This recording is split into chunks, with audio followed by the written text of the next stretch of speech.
Mike Craven from Dave Campbell's Texas Football here with Baylor star linebacker Keaton Thomas. Keaton, how's it feel not having the cast on?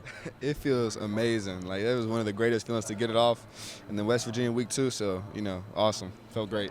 What are the biggest challenges to playing linebacker with the cast? Yeah, so it's, you use your hands a lot. It's a very handsy position. Have to attack, power punch, quick punch, swipes, put pin and pull. And without it, it's definitely a challenge, but it's one of those things where, you have to put your mind over matter, right? Mind over matter. And so even though I didn't have a right hand, you still had to go play football. You ever feel like you're being selfish with all the tackles, that maybe you should let other people get some tackles? Kind of how do you go about with that? I think of it like hunting. Like, I have to go get the game, right? So if I can get them all, I'm going to take them all. If somebody else wants them, that's cool, but I got to get in too. You started out at a JUCO. I'm just curious kind of what that experience was like for you and kind of what you would tell people about playing JUCO football. Yeah, so I love JUCO. It's, you're really close to your teammates. Everybody's staying in the dorms. You don't have the best of circumstances. You don't always have the greatest facilities, but you have coaches who love you, who pour into you, and you have the community around you who love you and pour into you. And so I'd say, if it comes down to it and, maybe you're not in the most favorable situation and JUCO is your option, take it, because that's an opportunity from God, and if you do well with it, then you can change your life.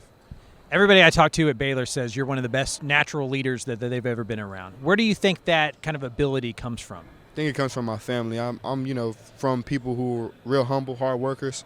My pops was from middle of nowhere, Georgia, Thomasville, Georgia, and my mom's from New Orleans. And so they always grew up around people who worked really hard, who were very dedicated to their craft, and they passed it down to me. I watched them growing up, working really hard and sacrificing, and it makes me want to do the same thing. You've been in Texas for over a year now, so you're kind of an honorary Texan. Kind of what's your favorite part of being in this state? So my favorite part is definitely driving. I think driving here is smooth. Everybody's driving fast. So it's like Florida in that I can drive fast without getting a ticket, drive safe. But, so definitely that. I think the food here is really good too, and not only that, but I like the community in Waco. It's been great. It's been awesome. No complaints. Everybody's pretty friendly. Everybody's open, and if you need help, you need help. Like, I popped my tire, and somebody came and helped me, so I appreciate that. You can tell you moved to Waco after I-35 got fixed, because it used to be hell to drive on. Like, driving through Waco used to be the worst. Y'all had a pretty rough start last year, and then obviously finished with 6 straight wins. What was the difference between the first 6 games, the last 6 games last year? Yeah, so the first 6, I think it just shows we weren't playing as a team. We weren't playing as a brotherhood. And that bye week gave us that chance to really look inward and figure out what we need to do to become better. And we found that. We climbed out of that pit, and we showed the world who we are. And after that, we blew up. We did what we were supposed to do. We were consistent and made it happen. Dave Aranda's a pretty interesting cat. I think we can all agree on that one. Kind of what's your favorite part about playing with him, and kind of, I don't know, you got any funny Dave Aranda stories you can share? Just the diagnosis of the game, right? He's a genius. He brings so much to the table. He's able to teach so much, and he's such a reputable coach that why wouldn't you want to listen to him, right? And so just having him there, having him being able to teach us and learning from him, asking questions and seeing what he thinks versus what I think and how to approach the game from his standpoint is just a blessing. I'm super thankful for it. Impression-wise, I'm not a great impersonator, but he's a funny dude. He's a funny dude. Yeah. You face that offense every single day in practice. What impressed you most about Sawyer Robertson and his ability to kind of start the season as a backup, but in the year as it seemed like one of the better quarterbacks in the conference? Yeah, I mean, that dude, he's a gunslinger. He can fit it in tight windows. He can throw it deep, short, and he can run the ball, right? Some things that not all quarterbacks can do, he can do it. And, we've seen it countless times throughout the season last year, and just super proud of him, super excited. Like, to be able to start how he started, be humble, and then explode into the scene like that and stay humble, it's awesome. It's amazing. That's what you want in a quarterback. That's what you want in a leader, and, I mean, that's a lead quarterback right there. And then going into 2025, kind of what are y'all's expectations when y'all are talking as a team? Kind of what's the ceiling for this group?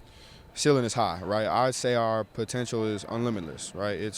We can do anything that we put our minds to, but we have to execute. We have to be consistent, and we have to show the world we are who we say we are, right? We have a lot of buzz, a lot of excitement around the team this year, which I think we all are super excited about. We're excited about every single game this year at McLean and every single game away, because it's an opportunity to maximize, an opportunity to change our lives. But we have to stay consistent, and we have to be the ones to do it.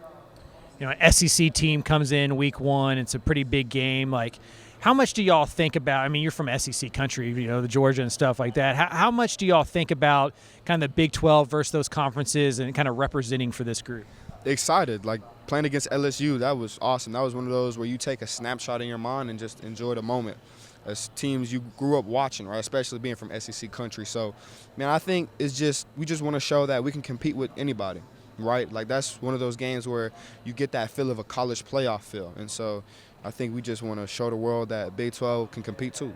When I was in college, the Big 12 was known as the spread passing league, right? Mike Leach and just the air raid. But it feels like the best teams in the conference are pretty physical. Right. Kansas State, Arizona State, Baylor a couple years ago in 2021.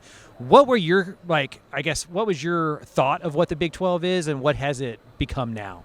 Yeah, so I agree with you 100%. Spread offense, they're throwing that thing. Everything moves really fast, so you have to have guys who can move.